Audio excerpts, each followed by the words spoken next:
Hey guys! Welcome again to Aristocrata Studio YouTube channel, ang channel kung saan patuloy ko kayong tinuturuan kung paano kayong lalakas. Lalakas gumastos. This episode ng ating unboxing ay hindi siya directly part nitong ating dream build, alright? Pero somehow medyo connected siya. So wag na natin patagalin, kunin na natin kung ano ba itong i-unbox natin for today's video. Spire. Alright? So obviously, cycling shoes. Ngayon, anong cycling shoes ba to? So Shimano Spire XC902. Then ang kulay niya ay white blank. Okay, so SPD, nakalagay SPD. Ano ba SPD? Shimano Pedaling Dynamics. Yun pala yun. So yung kinuha nating size ay size 43. So ano siya? Sa US size 9 siya. Then 27.2 centimeters. Okay. So ito rin yung size ng sapatos ko dun sa Shimano Spire RC9. Wide yung version na to. Yung kasing sa Spire ko, narrow siya. So ang isang nagiging problema ko dun ay madalas mamanhid yung yung paa pag yun yung gamit ko. Good thing may nakita tayo na na wide version nitong Shimano Spire na XC. Saan natin nabili to? Sa Green Planet. So kung titingnan niyo yung price niya, price reveal na natin. So yan yung price niya, pero actually discounted na siya nung nakuha ko, kaya hindi na tayo nagdalawang isip. So mas mura nung nakuha natin. So yun yung mga basis natin kung bakit natin binili, di ba? So naka-sale. Tapos matagal mo naman siyang gagamitin. Hanggang ngayon ginagamit ko pa yung RC9. Ito siya. Yan. So hanggang ngayon nagagamit ko pa siya talaga. Totally sobrang okay pa ng sapatos. Uy. Alright, napakaganda. At napakabango. Amoy parang amoy bookstore. So, kung titingnan mo siya, guys, ang ganda ng pagkaputi niya. So, actually sa cycling shoes, preferred ko talaga na yung white. So, sobrang ganda kasing tingnan, at saka malinis. Lalo pagka nakaputi ka pang medyas, di ba? Mas pro yung dating. So, kung nanonood kayo ng mga world tour, wala kang makikita naka-black na medyas. Mostly naka-white. Kung gagamitin ko siya sa gravel, problema yun, di ba? Kasi syempre, medyo hindi ka sure kung magiging dry yung condition ng kalye that time. So, kung maputik siya, malamang yari ito, di ba? So, mabilis dudumi. Ang isang nagustuhan ko rin naman kasi dun sa RC9 ko, hindi siya masyadong kapitin ng dumi. So, madali siyang linisin.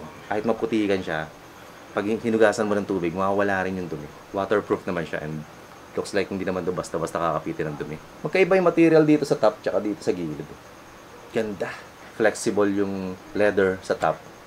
Pero yung sole, hindi mo siya basta mabebend. Stiff talaga. Sobrang stiff nung sole niya. Pag tinignan mo yung stiffness ratio niya, 11. So 11, yung RC9, 12 siya. So mas stiff yung RC9.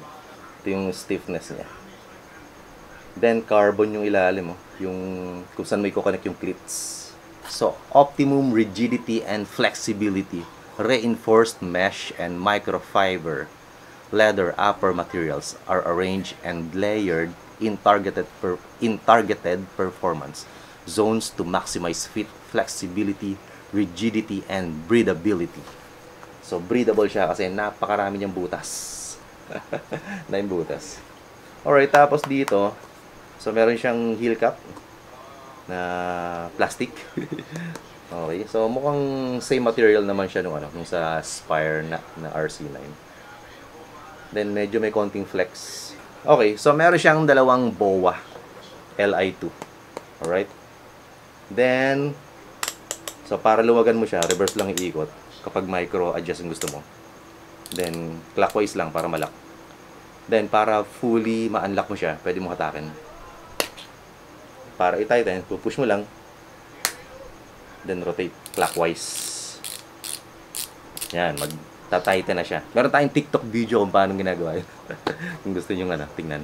Hanapin nyo lang yung Aristocrata Studio sa TikTok. Merong way dito kung paano mong ma-improve yung power zone na to. Kasi mostly nandito yung ano yung parang power transfer, di ba, sa part na to. Power zone lace guide. So, yung feature ng RC9 meron din to. Unlock muna natin to. Unlock natin to and then yung wire dito sa harap pwede mo hatakin. Ayan o. Na after mo hatakin, i-rotate mo. Then dadalin mo siya dito sa hook sa isang side. Ayan o. Yun. Then tsaka mo ngayon ilalak.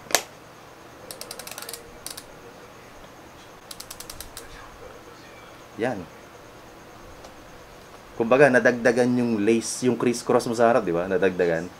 So, mas ano ngayon yung harapan, di ba? Mas tighter yung fit.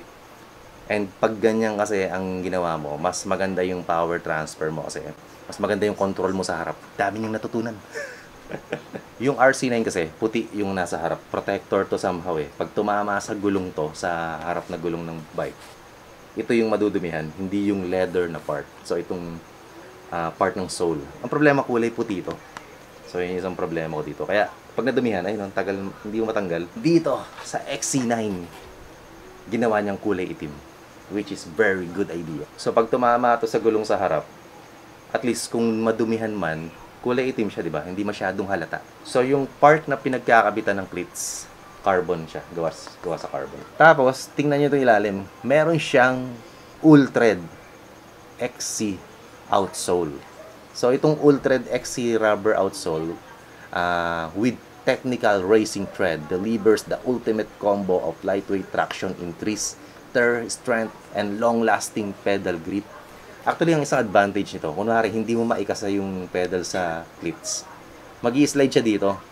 Di ba? Pag nag-slide siya dito, i-hold niya yung pedal. Hindi siya didiretso dito. Okay? At least yung grip na to makakatulong para yung pedal mo is mag-stay lang dito. And then, pwede mo na siya i-try i-clip ulit. So, yung part na to pala ng sole, mukhang replaceable siya, no? Siguro depende sa application. So, pwede mong palitan to. Yung dalawa na to. Yun. Pwede nyo ilagay ito. Yan. So, yan dito. So, pag ito yung nilagay mo, mas maganda yung kapit mo sa putik. Sa lupa. Pag malupa yung surface or maputik. Tsaka isa pa, bakal yan, no? Hindi yan basta-basta masisira. Nice! Very good. Then may extra siyang screw nakasama. So, ang problema ko kasi yung paa ko ay high arc.